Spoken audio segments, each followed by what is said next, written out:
Welcome in, Farmin FriYay. Farmin FriYay. Shout out to everybody leaving comments. This is an interactive show. We're here every day at this time. And wherever you're watching, hope that you will subscribe and share. Main Street Today is the name of the show. And we've got our own YouTube channel.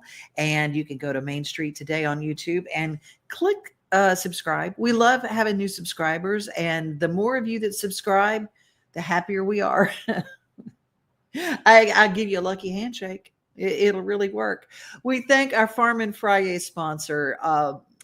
Farm Credit Mid-America does some really amazing things. And if you are into homesteading, if you've ever looked into turning your piece of land, if you've got a little green patch of land, you can have some agricultural experiences, and you might need a little help to get you along the way. The people with the knowledge and the funds to help you get there, Farm Credit Mid-America, e-farmcredit.com, e-farmcredit.com. That's Farm Credit Mid-America.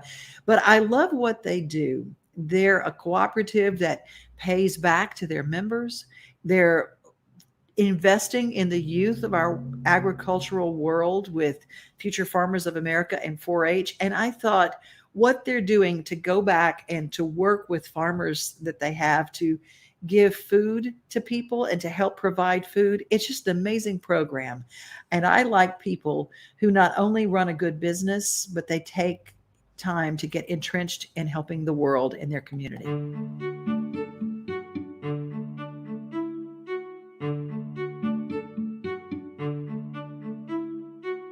The more organized we can keep our boxes, probably the better. Instead of throwing it in there, try to just get it somewhat where all your stems are going the same way. Or you may layer it back and forth, whichever works for you. Questions? My name is Mary Courtney. This is our farm. And today we're having a group from Farm Credit come out to glean our fields. It's at the end of the season. There's a lot of produce that otherwise would just get mowed down and turn into compost. So we're going to be able to utilize the Farm to Food Banks program and the volunteers from Farm Credit and pick vegetables to be able to put them to good use. I don't know what I'm doing either. My name is Jason Kang. I'm with Farm Credit. We're at Courtney Farms. We're getting an opportunity to volunteer here for the first time, and just really looking forward to it. Yes. I work with the Kentucky Association of Food Banks, which is made up of the 7 Feeding America food banks that serve all 120 counties in Kentucky. The Farms to Food Banks program pays farmers just below wholesale prices for the produce that they can't sell otherwise, and that helps cover their costs for picking it, packing it, and transporting it to food banks so that hungry Kentuckians have access to healthy produce. I first heard about the Farm to Food Banks program about 5 years ago. I was at a Women in Agriculture conference in the fall, and I was walking around, happened to meet a lady named Tamara Sandberg. She gave me information, and I thought, I'm not going to need this. We're going to sell everything we raise. Well, that very next season, we had cucumbers that once the market fell out, we didn't have anywhere to go with them. Well, I dug out Tamara's information, I called her, and it was a win-win. And with that Farm to Food Banks program, we were able to have work for our workers and be able to utilize those crops. We work with any farmer that grows produce in Kentucky on their farm, and as long as they're okay with our prices, they call us and let us know what's ready, and we coordinate delivery with a food bank. The farmer delivers it. Usually it's distributed within 24 hours, and it's on a hungry Kentuckian's plate. Farms to Food Banks gives us an opportunity to not only financially support a program, but also to help our Louisville employees connect to our customers, connect to the land, and more importantly, bring those opportunities to meeting some social needs as far as providing food to folks that are in financial need at that point in time. For me to actually see the process it takes, the hard work, counting on the weather being just right to make everything work is a really valuable experience for me, and I really need that to relate to the people that we work for. Well, we really appreciate the support of private funders like Farm Credit Mid-America because that demonstrates to the state of Kentucky, which provides our largest source of funds, that private funders see the value of this program as well. So we're just pleased to be able to report the great things that are happening thanks to partners like Farm Credit Mid-America. Growing up, I had to finish the food on my plate because it was starving people in Africa. As an adult, I realized that it's the same concept, except they're starving people here locally. And if we've got food here that is being wasted, that's wrong. You know, I consider myself very fortunate. Having grown up on a farm, going to bed hungry only occurred when I was being disciplined for something. To think about someone that goes to bed at night, or a parent who puts their portion of their food to their children, that's something that I don't think anyone in this country should ever have to do. And so for us, this is just a very small way of us giving back, taking what agriculture has to offer to make sure that everyone benefits and that everyone goes to bed having been fed.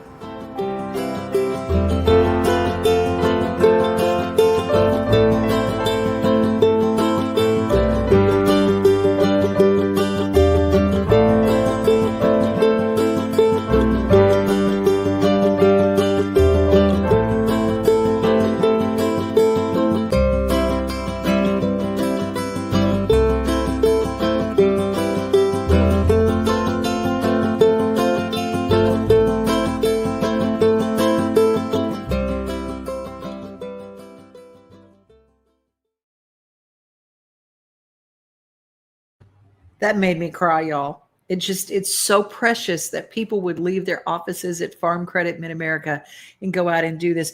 Farm to Food Bank takes care in all the four territories that Mid-America covers. They have Farm to Food Bank programs, and they have one in Tennessee, and that same thing happens here too. So God bless you, and thank you so much for what you're doing to help people. There's no reason we should go to bed hungry, and the food banks need your help. They really do. And if there's a way that you can help in these programs, you could just check it out. Do a quick Google, Farm to Food Banks. And maybe you're a gardener. Maybe you have something, you don't have money to donate, but maybe you got a whole lot of squash or a whole lot of this or a whole lot of that. I know that those people would love to have some good fresh produce. Hey, why do we always plant trees in the fall? Well, we got all these people who are giving us their different organizations like Green Interchange that's giving us free trees. Miss Cheap wrote about it in all of our newspapers in the past month. Well, if you get just a bald root tree, how do you plant it? Well, I've got a quick 52-second instructional video that tells you all you need to know.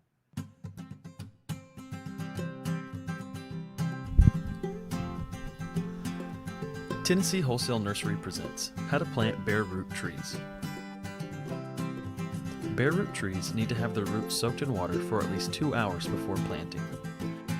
First, dig a hole twice the size of the plant's root ball or root area. Make sure you aren't forcing the roots into a hole that's too small, as this will stunt growth. After this, place soil firmly around the roots.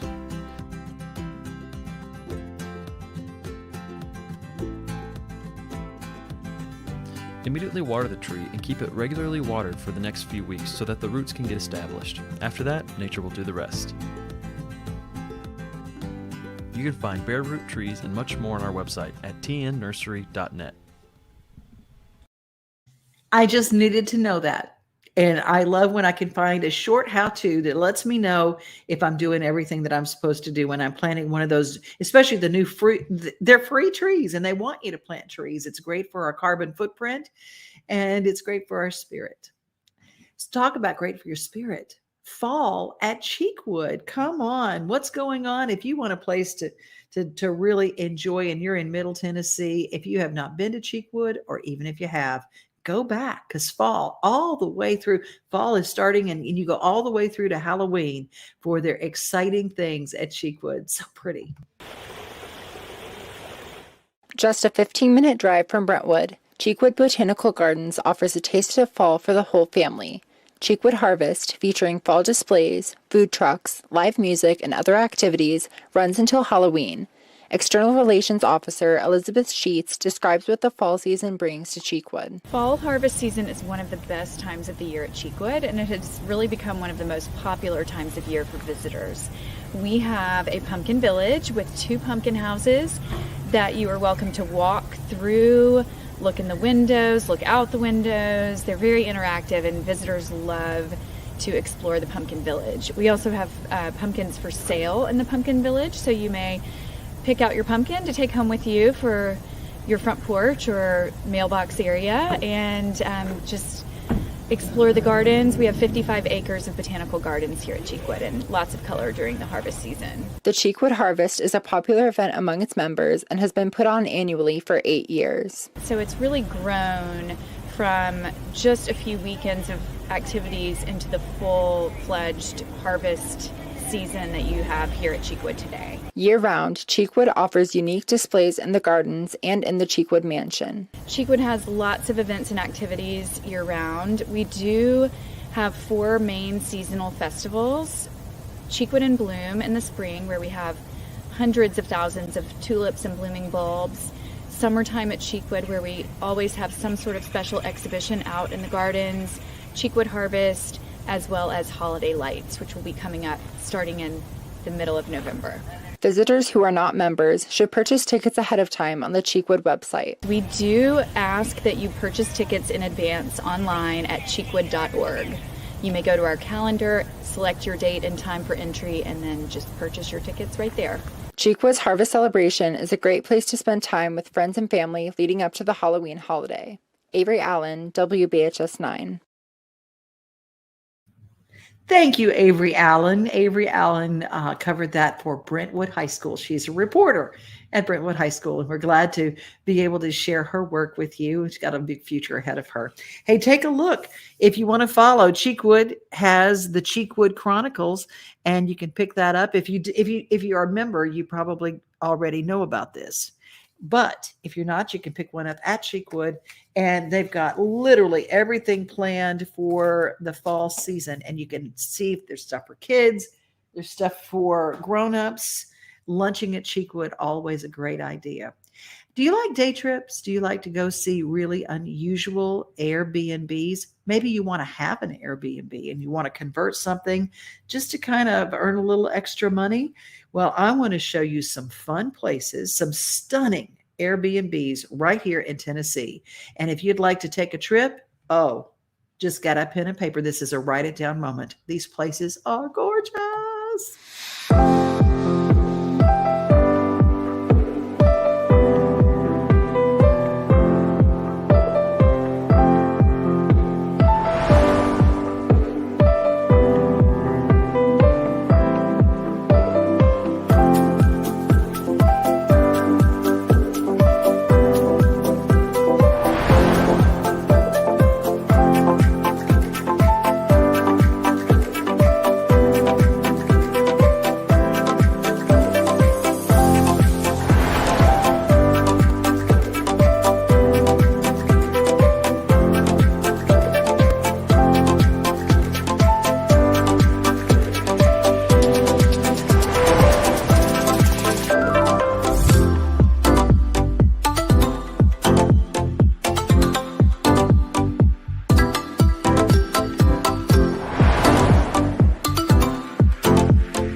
Do you love bacon? I mean, do you really love bacon? Who doesn't, right? The third annual Murfreesboro Bacon Fest is coming up Saturday, September 10th. Admission and parking are free. The Bacon Festival will feature live music, food, and craft vendors. And did I say bacon? You can ride a mechanical hog ride, visit the Kids Zone with free inflatables. There will also be hourly raffles with great prizes and an opportunity to purchase Bacon Festival merchandise. And did I say bacon? Yeah, there will even be a bacon eating contest. Visit the third annual Murfreesboro Bacon Festival Facebook page for all the details. Hi, this is Melissa Hoisington, Regional Crisis Director from Volunteer Behavioral Health. Disasters can affect everything in your life, including your emotional health. Help is available during these uncertain times. The Tennessee Recovery Project is a free, supportive resource for adults and children who have experienced the effects of natural or human-caused disasters. Specialists are available for counseling by phone or in person. For free, confidential service, please call 833-954-2424. The hotline is open 7 days a week, 7 a.m. to 9 p.m. Move forward with the help from the Tennessee Recovery Project.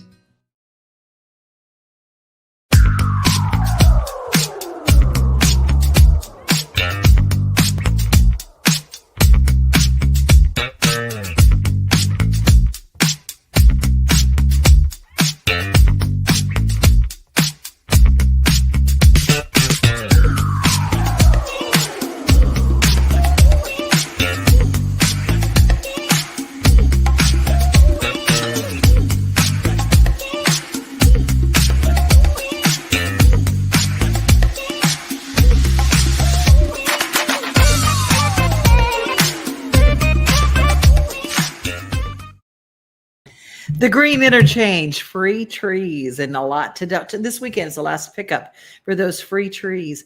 We're going to head to something very, very, very cool. Earlier this year, we did our governor asked for people to apply, and they opened up applications for the Tennessee Highway Patrol. And a lot of people around the state applied for this, the most dangerous, probably one of the most dangerous jobs out there today. I don't know how these guys and gals do what they do, but they do, and they show up. But you want to see something emotional? The graduating cadet class of 2022, they do a ceremony as they all gather and take off for the very first time as cadets for the Tennessee Highway Patrol.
Hi, it's Dakota Mercer again with more trash and recycling tips for the new automated truck.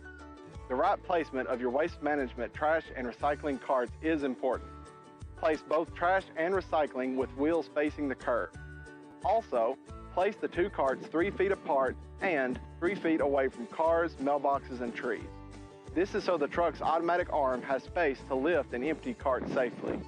Finally, keep a good distance away from the truck. Kids love watching these amazing automated trucks. Just make sure they do it from a healthy distance. I hope you like your new services.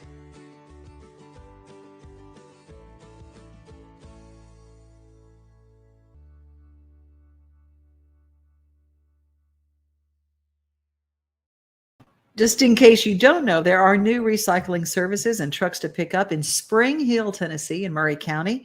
Speaking of Murray County, with changes in our transportation, the Department of Transportation had a gathering of folks, and we're learning a lot about what changes that the Tennessee highway systems are doing to help with congestion, to help with things like the new electric cars. And there was a big convention, and I thought I'd share a little bit from Commissioner Butch Ely about what they're looking at as they move into the future for the Tennessee highway systems. And it'll affect us all in how we get to work every day and how we get to play and all that good stuff. I think it demonstrates that we're at an inflection point within Tennessee as to where we're headed with transportation. And what this shows is the collaboration that we have from so many groups, from the state, from our universities, and we're committed to really moving forward in providing solutions for our people in Tennessee. Well, the future is bright in Tennessee. We know we're on a roll. We know we got some great things going for us. But with those opportunities come challenges. And so we're going to have to continue to work hard and make sure that Tennesseans can deal with mobility, can deal with being able to get to their jobs and be able to get to their family events. And so we're going to continue to work hard looking at congestion alternatives and options to really be able to help Tennesseans throughout the state. Well, we all know that Tennessee is a home of manufacturing, and by 2026, we're going to be one of the largest manufacturers of electric vehicles in the whole country. But we also ought to take advantage of where we are in the industry and also own the space of research and development.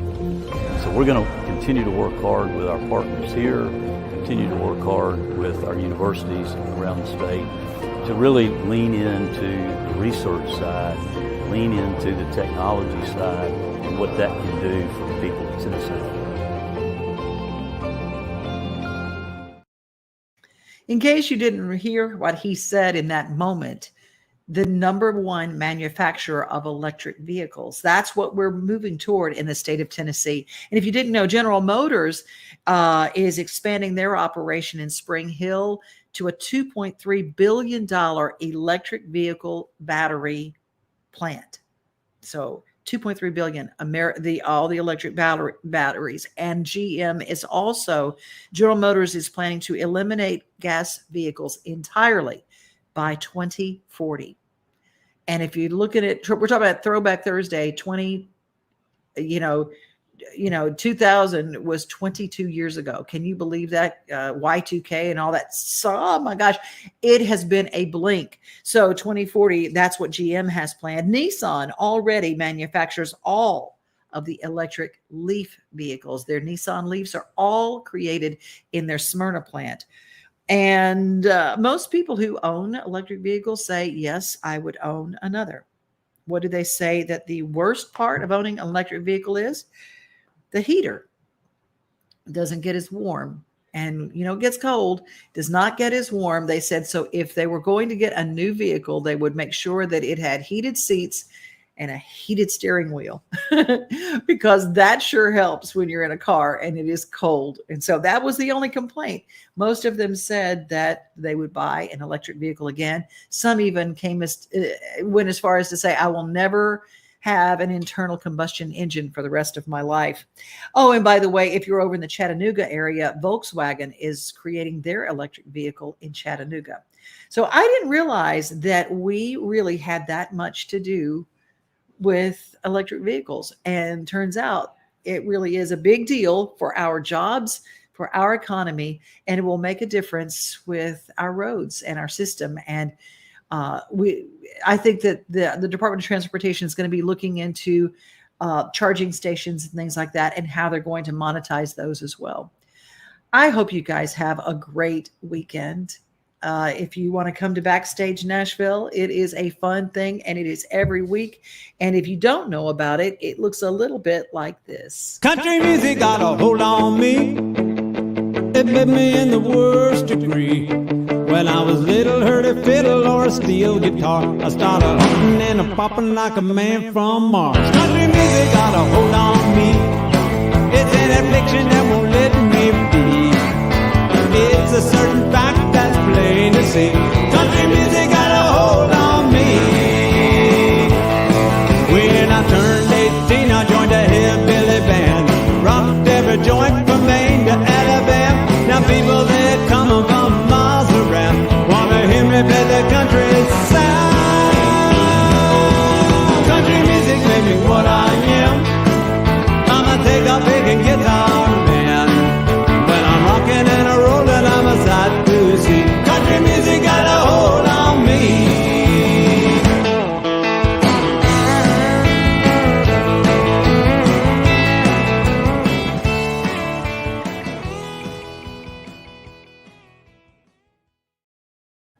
Don't forget, if you missed New Stuff Tuesday, Worth Beauty Company. If you go to their Facebook page or their Instagram page, click like and subscribe, and you send them a direct message and say, I saw you on Devin's show, they will send you a free gift. And it is full of goodies, beauty goodies. Everybody likes a free gift, right? Everybody likes free gift. Well, worthbeautycompany.com is their website, and Michelle Probst and her Glam Squad will be joining us every other week, and they're part of our show now, and they're regulars. Worth Beauty Company. And if you follow along on their pages, you'll find out all sorts of good things that you can do to make life just a little more beautiful and to hold on. And that over 50 on either side of it, it's just it's not aging, it's evolving. How about that? Okay. Some of us are evolving. Some of us are aging, but it really doesn't matter. As long as we have another day on this side of the grass, it's pretty cool. Pretty cool, right? Speaking on this side of the grass, it is sunflower season. There are sunflowers everywhere.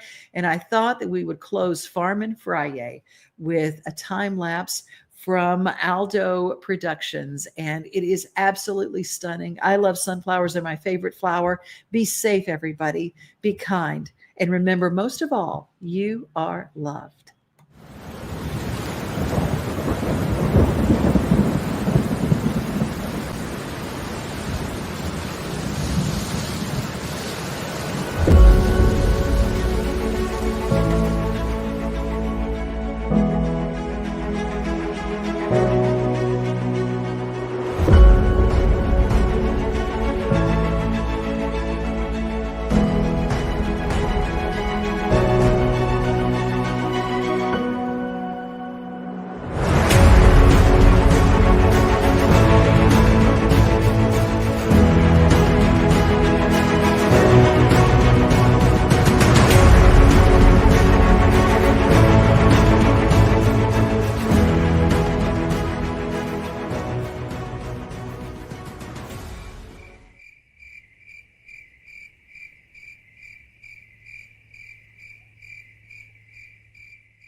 Main Street today.